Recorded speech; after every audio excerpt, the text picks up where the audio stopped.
오늘 말씀은 민수기 27장 1절로 11절입니다. 민수기 27장 1절로 11절.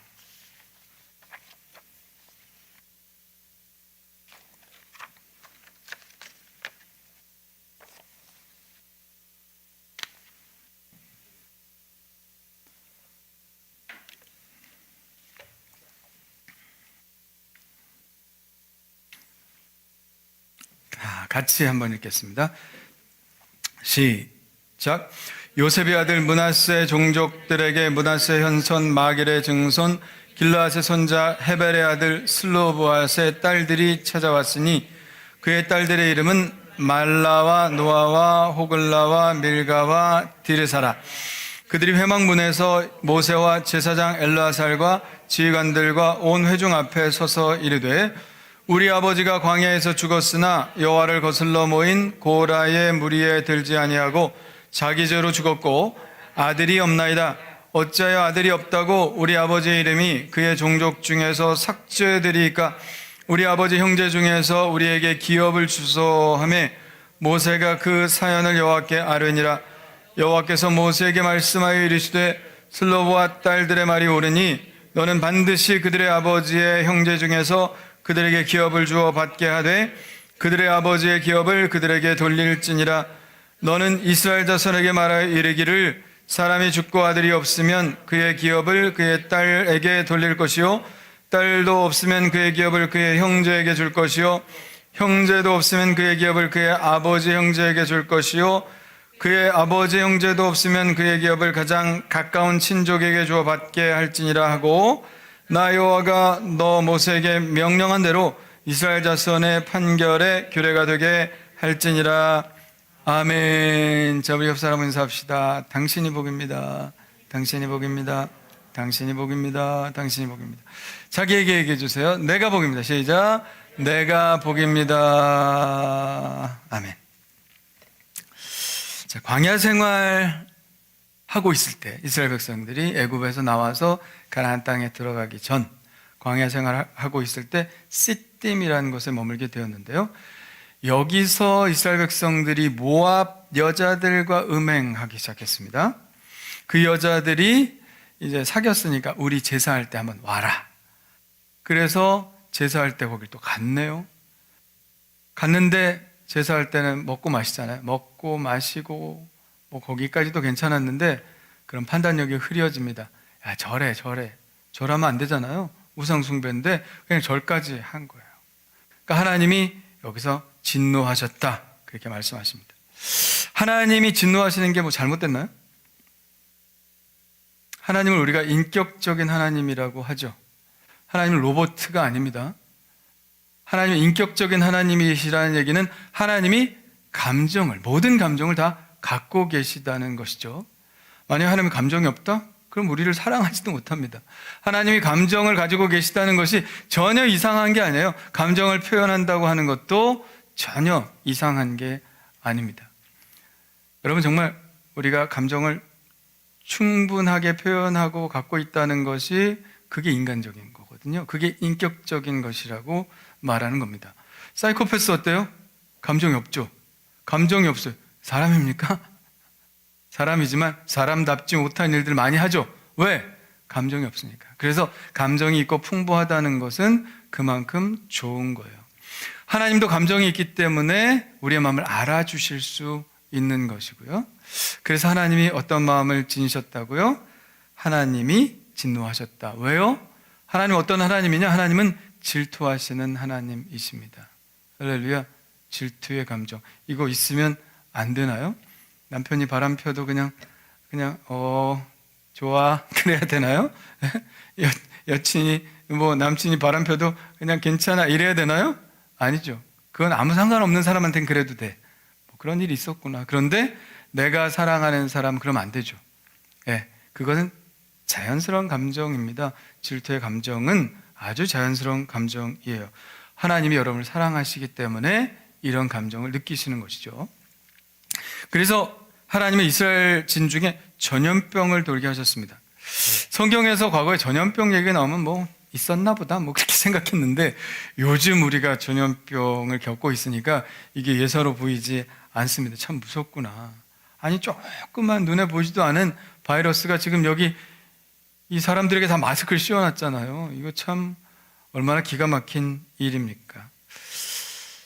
그러나 성경의 전염병은 계속됐습니까? 그쳤습니까? 계속됐어요. 그쳤어요. 내가 오늘 제목을 표현하기라고 했는데 내가 이래서 우리 이 설교 제목을 정했다니까. 뭐 2번씩이나 물어봐도 말을 안 해. 계속됐어요. 그쳤어요.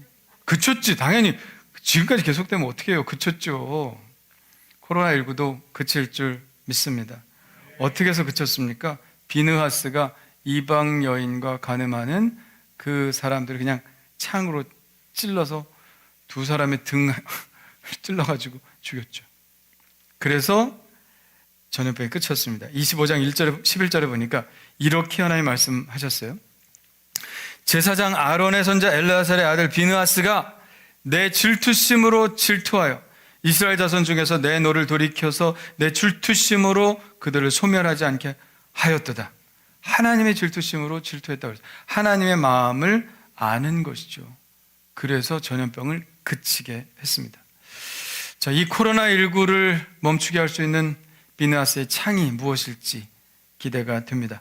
백신이 그 창이 될지, 탐욕을 그치는 자성의 목소리가 그 창이 될지, 하나님께로 돌아가는 회개운동이 그 창이 될지는 모르지만 그 창이 어서 빨리 날아들어 코로나19를 멈추게 되기 위해서 여러분 기도하시기를 간절히 축원합니다. 이 전염병 때문에 사람들이 엄청나게 많이 죽었죠. 그래서 하나님께서 인구조사를 하라 이렇게 말씀하셨습니다. 우리가 읽는 책의 이름이 뭐예요? 민수기입니다. 민수기. 사람 이름이 아니라 그랬죠. 뭐 영자, 민수기, 민자 이게 아니라 백성 민자에다가 숫자, 백성의 숫자를 센 기록을 민수기, 영어로는 넘버스라고 얘기를 합니다. 이게 민수기에 보면 시내산을 막 출발할 때, 처음이죠. 출발할 때 인구조사를 했어요. 그리고 지금 40년이 지난 후에 인구의 변화가 있었겠죠. 그리고 마지막에 또 인구의 변화를 기록해 놨습니다. 그래서 처음과 끝이 다 인구조사를 한 기록이 있기 때문에 여기 그냥 민수기라고 하자. 그래서 이름을 민수기라고 붙였습니다. 자, 이제 광야 생활에 막바지입니다. 본격적으로 가나안 땅에 들어가기에 앞서 이제 전쟁을 치러야 돼요.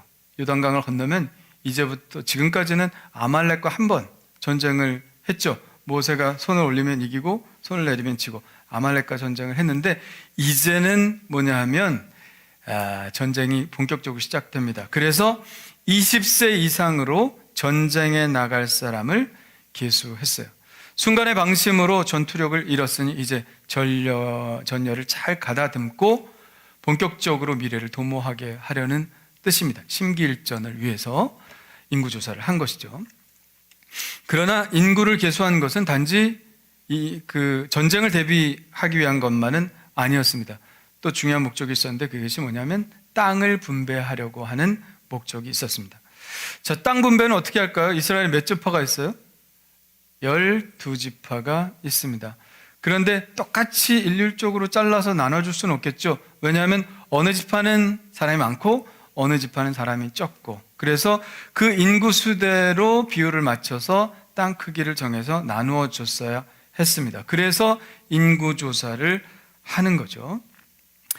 자, 이 땅을 분배하는 모습 속에서 저는 믿음이 무엇인지를 볼 수 있게 되는 것 같아요. 믿음이 뭡니까? 오늘 질문이 많네요. 믿음이 뭐예요? 믿음은 하면 딱 나오는 성경 구절이 있어요. 자, 네네, 그렇죠. 성경에는 무슨 장 하는 타이틀이 있는 장들이 있어요. 사랑장은 고린도전서 13장, 비유장은 마태복음 13장, 뭐 이런 거 있죠. 네? 믿음장은 히브리서 11장. 히브리서 11장 제일 첫 구절이 뭡니까? 같이 시작. 믿음은 바라는 것들의 실상이요 보이지 않는 것들의 증거니. 아멘. 지금 있는 거예요, 없는 거예요? 아직 없는 거죠. 바라는 거 뭐 지금 있는 거 아니지 않습니까? 없는 거예요. 아직 있지 않는 것, 보이지 않는 것, 그러나 내게 올 줄 믿는 것입니다. 그런데 그냥 무조건 믿는다고 되는 건 아니에요. 착각하지 말아야 됩니다. 제가 앞으로 10년 후에 삼성전자 회장이 될 줄 믿습니다. 자, 그럼 여러분 아멘 합니까? 아니죠. 택도 없는 소리 그러지. 왜 그래요? 하나님이 저한테 약속 안 주셨거든요. 믿음은 뭐예요? 약속에 대한 믿음입니다. 하나님께서 내게 하신 약속에 대한 믿음을 갖는 거예요. 할렐루야. 무턱대고 믿지 마세요. 저 산을 옮기라 하면 옮겨진다. 하나님께 막 기도합니다. 그게 됩니까? 아니야, 너 기도하면 내가 옮겨줄게. 하나님이 약속하면 그때부터 기도하는 거예요. 근데 약속도 안 주셨는데 내 마음대로 막 믿습니다 하고 하면 될까요? 안 될까요? 안 되는 거예요. 무엇에 대한 믿음입니까? 약속에 대한 믿음입니다. 우리의 삶을 인도하는 것은 바로 꿈입니다. 우리가 꿈이 없으면 한 발자국도 내디딜 수가 없어요. 아니, 갈 수는 있겠지만 의미 있는 삶을 살 수가 없습니다. 그리고 꿈만 있으면 되는 것이 아니라 뭐예요? 그 꿈을 주신 하나님께 대한 믿음이 있어야 됩니다. 따라합시다. 꿈과 믿음. 꿈과 믿음. 네. 꿈만 꾸고 믿음이 없으면 할 수 없죠. 그리고 믿음은 있는데 뭘 해야 될지 몰라. 그래도 그 사람은 의미 있는 삶을 살 수가 없습니다. 꿈과 그리고 그 꿈을 이루시는 하나님께 대한 믿음이 있어야 우리는 앞으로 나갈 수 있습니다. 여러분, 하나님을 믿으십시오. 하나님을 믿으시고 하나님의 기도 응답을 믿으시기를 바랍니다. 어떤 아이가 내일 소풍을 가야 되는데 비가 온다고 하는 예보가 있었습니다. 그래서 엄마랑 막 기도를 했어요. 정말 내일 비 오면 안 되는데. 자, 엄마가 기도하자. 그리고 막 기도를 했어요. 근데 아침에 보니까 진짜 비가 안 오는 거예요. 그래서 엄마가 얘기합니다. 그래도 혹시 모르니까 우산 가져가라. 아이가 뭐라고 말했습니까? 아니, 엄마 어제 기도해놓고 왜 우산을 가져가래? 우리가 애들보다 못할 때가 많죠. 네. 아직도 땅을 분배받지 못했지만 하나님의 약속은 분명히 그 땅을 주실 것이라고 하는 약속을 주셨습니다. 그래서 믿음으로 땅을 분배하는 거예요. 참 웃기죠. 아직 땅 한 평도 차지하지 못했는데 들어가지도 않았는데 그 땅 그려놓고 땅 분배를 한다는 거 참 웃기지 않습니까? 근데 저는 그게 믿음이라고 생각합니다. 아직 차지하기도 전에 그 땅을 분배하라고 하신 것은 그들이 보다 확실한 것을 붙들고 앞으로 나가게 하기 위해서입니다. 그들은 전쟁하다가 그냥 두려움에 사로잡히고 그것에 붙들릴 수도 있었습니다. 그러나 그들은 이미 땅에 대한 하나님의 약속에 붙들려 있기 때문에 정말 붙잡아야 될 목표를 가지고 앞으로 두려움 없이 나가게 되는 것입니다. 우리는 항상 목표를 붙들어야 됩니다. 목표를 붙들기 위해서 장애물이 있죠. 장애물이 있지만 그 장애를 붙들면, 그 장애에 사로잡히면 우리는 하나도 앞으로 나아갈 수 없습니다. 우리는 목표를 붙들고 앞으로 나가야 돼요. 우리나라에 좋은 속담이 있죠. 구더기 무서워 장 못 담그랴. 장을 담가야 되는데 파리가 낄 수도 있고 파리가 알을 낳을 수도 있고 구더기가 생길 수도 있지만 상상하기도 싫죠. 근데 그렇다고 해서 장을 담그지 않으면 우리의 맛있는 식탁은 오지 않을 것입니다. 뭐예요? 구더기 뭐 이런 거 생각하면 안 돼요. 장을 생각해야 됩니다. 목표를 분명히 하고 우리는 목표를 생각해서 나가야지 장애에 붙들리면 안 됩니다. 자, 그런데 땅을 분배했을 때 문제 제기를 하는 사람도 있었어요. 저요, 이렇게. 므낫세 종족 중에 슬로브앗이라는 사람의 딸들이 그들입니다. 슬로브앗은 광야에서 죽었어요. 이제 아버지를 잃은 5명의 자매, 거기 이름들 다 나오죠. 5명의 자매가 모세와 제사장 엘르아사를 찾아왔습니다. 그리고 이렇게 말합니다. 27장 4절. 어찌하여 아들이 없다고 우리 아버지의 이름이 그의 종족 중에서 삭제되리이까? 우리 아버지 형제 중에서 우리에게 기업을 주소서. 자, 이스라엘의 관습상 딸에게는 상속권이 없습니다. 그냥 아들이 없을 경우에는 형제에게로 가는 거예요. 그러니까 삼촌에게로 가는 거죠. 그렇게 되면 딸만 낳은 사람들은 자기 이름이 후손에게 전해질 기회를 잃게 됩니다. 그냥 그 이름은 끝나버리는 거예요. 딸들이 안타까운 것은 바로 이것이죠. 그래서 어찌하여 아들이 없다고 우리 아버지의 이름이 그의 종족 중에서 삭제되리까? 그녀의 아버지 슬로보아스는 어떤 사람입니까? 애굽에서 노예로 살다가 가나안 땅에 꿈을 안고 모세를 따라 나선 사람입니다. 하나님께서 허락하신 약속의 땅 가나안 땅을 기업으로 받기 위해서 고생하면서 광야를 통과하려고 한 사람이에요. 그 5 딸들을 이끌면서, 그러나 안타깝게도 광야에서 죽고 말았죠. 딸들의 소원은 비록 아버지가 광야에서 죽고 약속의 땅에 들어가지 못했지만 아버지의 이름으로 그 땅의 기업이 계속해서 보존되기를 원했던 것이죠. 아버지는 못 가도 이름이라도 가자. 근데 광야에서 죽었는데 이름도 사라지면 우리 아버지 얼마나 억울하겠느냐. 그래서 슬로보아 딸들은 우리가 비록 딸들이지만 지금 법으로는 자격이 없지만 우리가 아버지의 이름을 잊겠다, 그렇게 얘기를 하는 것입니다. 이들이 원한 것은 단지 땅이 아니었다고 생각합니다. 어디로든 시집을 가면 땅은 생기겠죠. 그들은 땅이 아니라, 재산이 아니라 믿음의 유산이 이어지길 바랬던 것입니다. 자, 슬로보아스의 딸들의 이런 요구에 대해서 하나님은 어떻게 말씀하실까요? 7절 한번 같이 읽어볼까요? 7절 시작. 슬로보아스의 딸들의 말이 옳으니 너는 반드시 그들의 아버지의 형제 중에서 그들에게 기업을 주어 받게 하되 그들의 아버지의 기업을 그들에게 돌릴지니라. 아멘. 하나님 되게 열리신 분이죠. 벌써 몇천 년 전에 딸들에게도 상속권이 인정이 된 겁니다. 하나님은 그녀들이 하나님이 주신 약속의 땅의 기업을 소중히 여기는 것을 아주 기뻐하셨습니다. 자, 우리는 하나님께서 우리에게 주실 수 있는 것에 대한 열망을 가져야 됩니다. 에서는 어땠나요? 에서는 팥죽 한 그릇에 하나님이 주신 장자권을 그냥 팔아버렸죠. 물론 이 장자권을 팔아버렸다고 해서 아버지의 재산을 물려받지 못한 것은 아닙니다. 오히려 야곱이 도망가느라고 아버지의 재산 하나도 물려받지 못했죠. 축복은 받았습니다, 야곱이. 그런데 재산은 누가 물려받았어요? 에서가 물려받았습니다. 그런데 야곱이 원했던 것은 그 재산이 아니었죠. 야곱이 원했던 것은 뭐예요? 아브라함, 이삭으로부터 전해 내려오는 하나님의 축복의 계보를 얻기를 원했던 것입니다.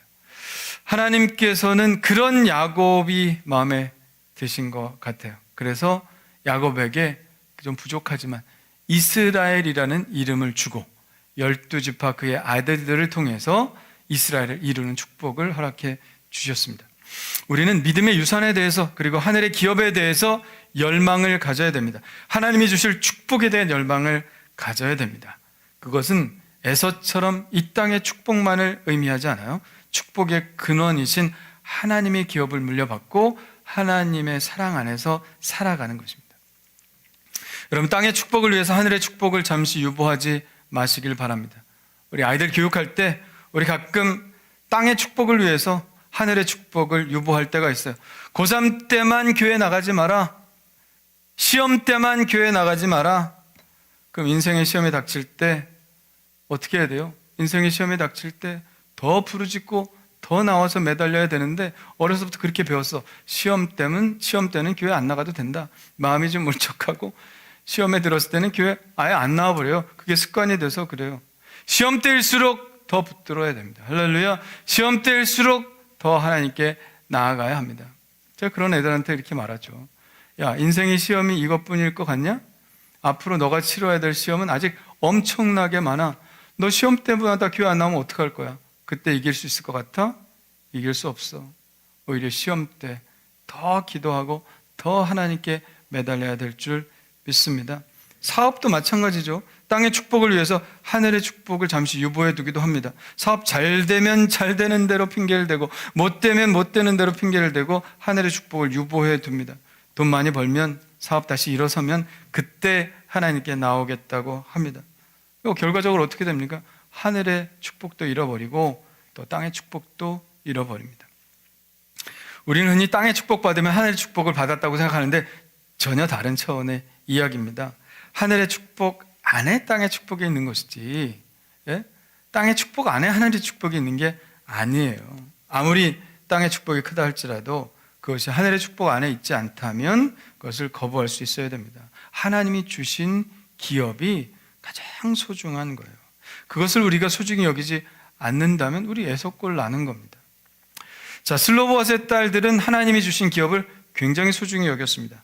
그것이 하나님께 옳게 보였습니다. 그리고 그것이 앞으로 이스라엘에서 일어나는 유산에 관한 문제의 아주 관례로서 자리를 잡게 되었습니다. 자, 슬로보아스의 딸들은 할 말을 했죠. 할 말을 했습니다. 그래서 모세의 생각을 바꿔놨어요. 슬로보아스의 딸들이 말을 안 했다면 모세도 그냥 그렇게 생각하고 갔을 것 같아요. 근데 슬로보아스의 딸들이 용기 있게 말을 했고 모세의 생각을 바꿔놓았습니다. 슬로보아스의 딸들의 마음이 그들의 소원을 말함으로 이스라엘 제도 자체가 바뀌어버리고 말았습니다. 하나님의 생각도 알게 되었죠. 이렇게 된 것은 그녀들이 자신의 고민을 그냥 눌러두지 않고 표현을 했기 때문입니다. 그녀들이 말할 용기를 내지 않았다면, 그냥 관습대로만 하기를 원했다면 그들은 땅을 기업으로 받지 못했겠죠.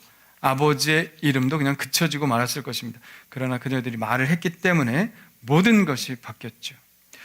힘들고 어려운 문제가 있을 때 말을 해야 합니다. 내 안에 눌러놓지 말고 말을 해야 합니다. 그래서 부부간에도 초반에 많이 싸우는 게 좋아요. 초반에 많이 싸운다? 한 사람이 계속 뭔가를 얘기하고 한 사람이 계속 들어주는 그런 입장이면요, 나중에 황혼이 원한다니까? 도저히 못 참겠다. 왜? 우리 호르몬이 변하거든요. 호르몬이 변하면 못 참아요, 나중에. 그러니까 아예 초반부터 자꾸 싸워서 저 사람이 뭘 원하는구나, 내가 원하는 것도 가르쳐주고, 그래야 서로 조율하면서 잘 사는 거예요. 한 부부가 살았습니다. 50년을 함께 살았어요. 우리가 내년에 25년인데 그거 배는 사는 겁니다. 네, 50년. 그날 아침이었어요. 50년이 되는 날 아침을 준비하던 아내가 갑자기 이런 생각을 했습니다. 지금까지 50년 동안 빵의 부드러운 부분은 다 남편에게 주고 난 딱딱한 것만 먹었는데 그날 아침만은 그러고 싶지 않았습니다. 내가 50년 동안 희생을 했으니 오늘 아침만은 내가 부드러운 빵을 먹고 남편에게 딱딱한 부분을 줄 것이다. 그리고 그렇게 했어요. 남편 표정을 잘 살폈습니다. 뭐라고 불평하고 투정하면 쏘아붙이려고 했어요. 내가 50년 동안 부드러운 빵만 주었는데 오늘 하루 딱딱한 빵 못 먹느냐, 이렇게 얘기하려고 딱 퍼부을 참이었는데 남편이 의외의 말을 했습니다.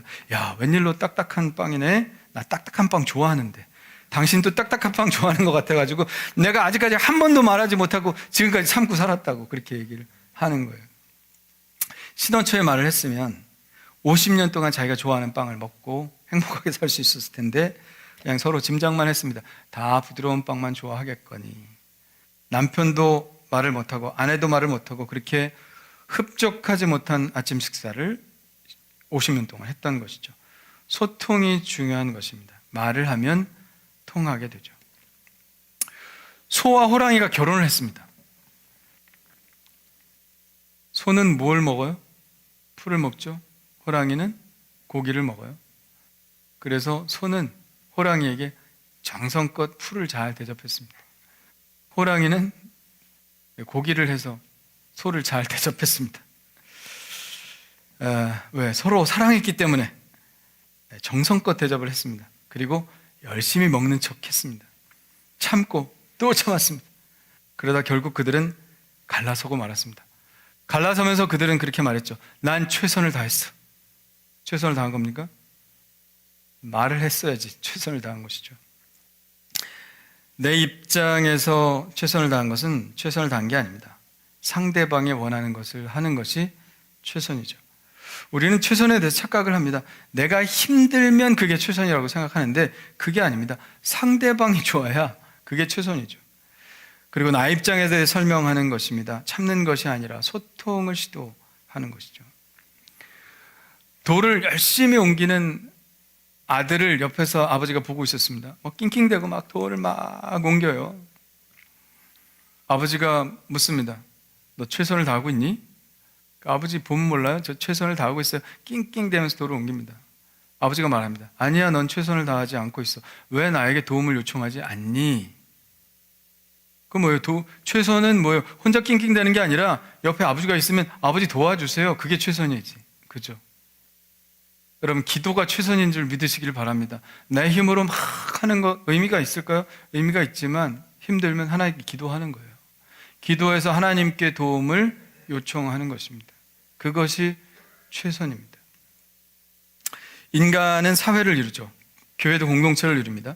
공동체에서 중요한 것은 소통입니다. 소통이 잘 되는 사회, 공동체, 교회가 그게 바로 최선의 공동체가 되는 것이죠. 어려우면 좀 도와달라고 하고 힘들면 내 마음 표현하기도 하고 소통이 안 되면 꽉 막히면 그 공동체 안에 있는 사람은 다 괴로울 수밖에 없습니다. 오늘 본문은 소통의 문제로 제가 보았어요. 슬로보아스의 딸들은 자신들의 마음을 모세와 엘르아살에게 전달했습니다. 모세와 엘르아살은 관습이라는 이유로 그걸 무시하지 않았어요. 잘 들어주었습니다. 모세는 또 그 문제를 가지고 하나님께 물었습니다. 하나님은 슬로보아스의 딸들의 마음을 이미 알고 계셨죠. 그들이 옳다라고 판정을 내려주셨고 슬로보아스의 딸들의 말대로 하라고 이야기를 해주셨습니다. 이 판단은 계속될 이스라엘의 관습의 판단의 기준이 되었습니다. 아들이 없어도 딸에게 상속권이 주어진 것이죠. 우리나라는 언제 딸들 상속권이 법적으로 주어졌습니까? 뭐 몇십년 안 되는 것 같아요. 지금은 다 주어지죠. 네? 그래도 관습적으로 이게 안 되는 집안도 있긴 하더라고요. 그죠? 그래도 아들한테도 주고. 하나님은 딸들에게도 상속권이 주어지도록. 딸들이 없으면 자기 형제에게, 형제가 없으면 부모의 형제에게, 그리고 그것도 없으면 가장 가까운 친족에게 기업 물을 권리가 주어졌습니다. 룻기에 보면 거기에 대해서 자세히 나오죠. 슬로보아스의 딸들의 용기 있는 발언이 이스라엘의 제도를 바꾼 것입니다. 모세가 귀 기울여 들음으로 좋은 제도가 만들어졌습니다. 교회는 소통하는 공간이 되었으면 좋겠습니다.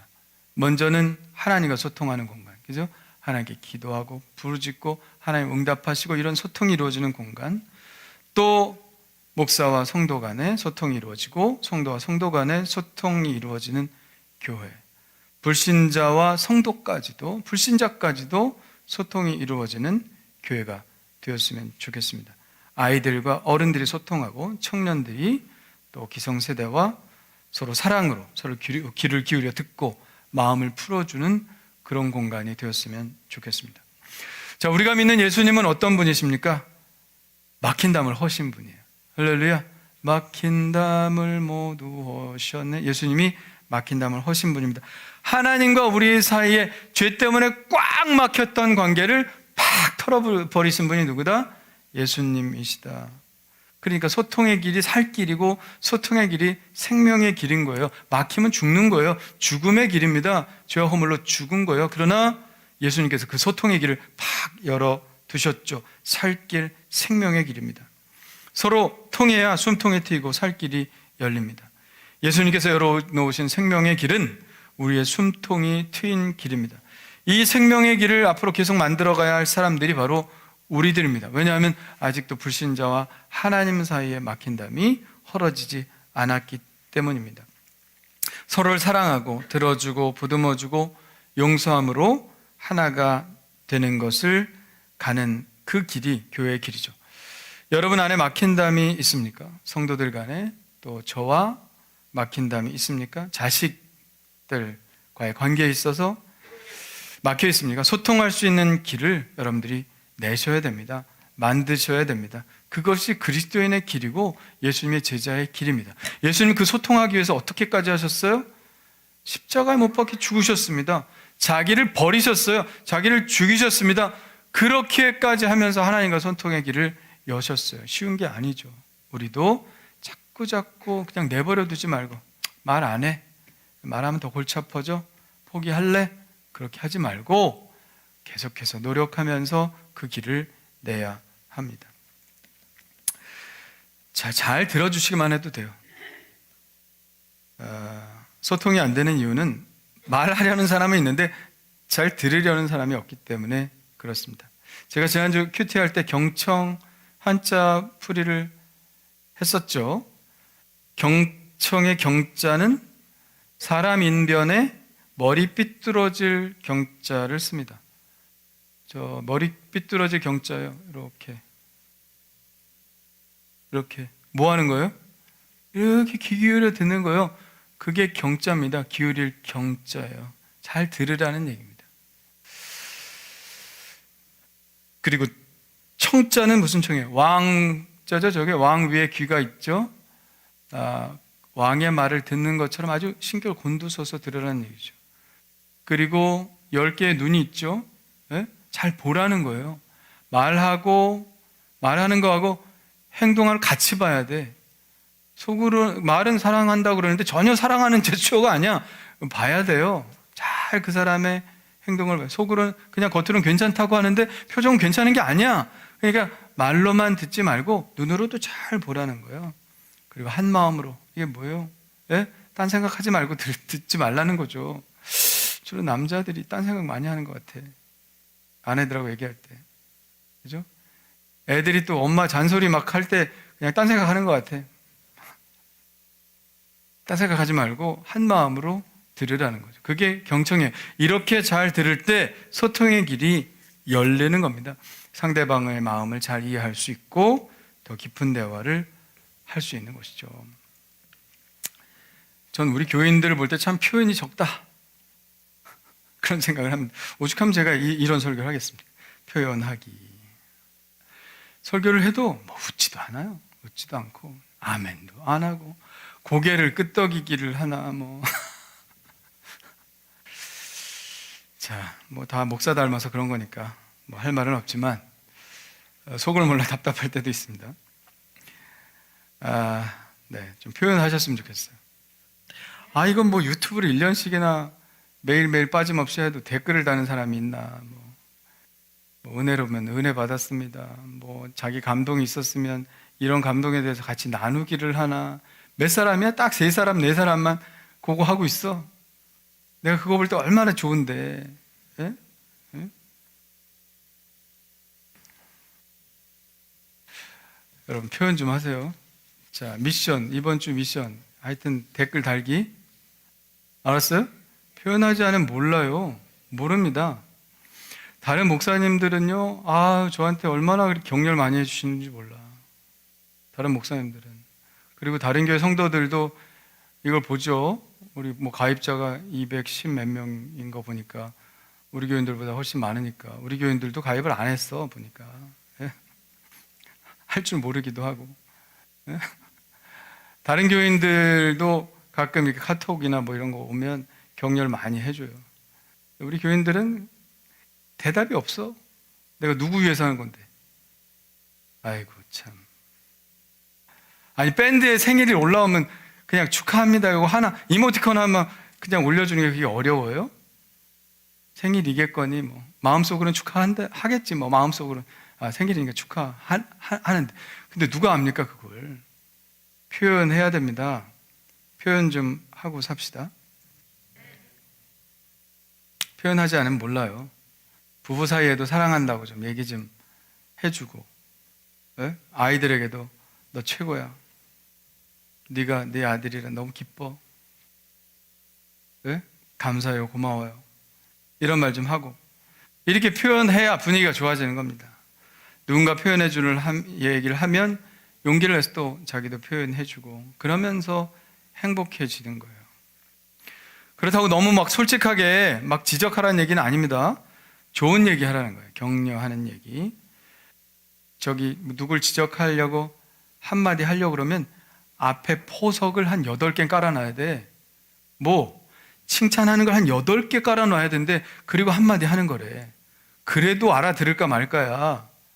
근데 막 다짜고짜 싫은 소리 하면 누가 좋아해요? 누가 좋아해요? 그렇지 않지. 그래서 소통하라고 나쁜 얘기 하라는 것이 아닙니다. 좋은 얘기, 격려하는 얘기, 발전적인 제안 이런 걸 하라는 거죠. 말이 중요합니다. 하나님이 우리에게 말을 주셨습니다. 태초에 뭐가 계셨어요? 태초에 말씀이 계셨어요. 이 말씀이 곧 하나님이래요.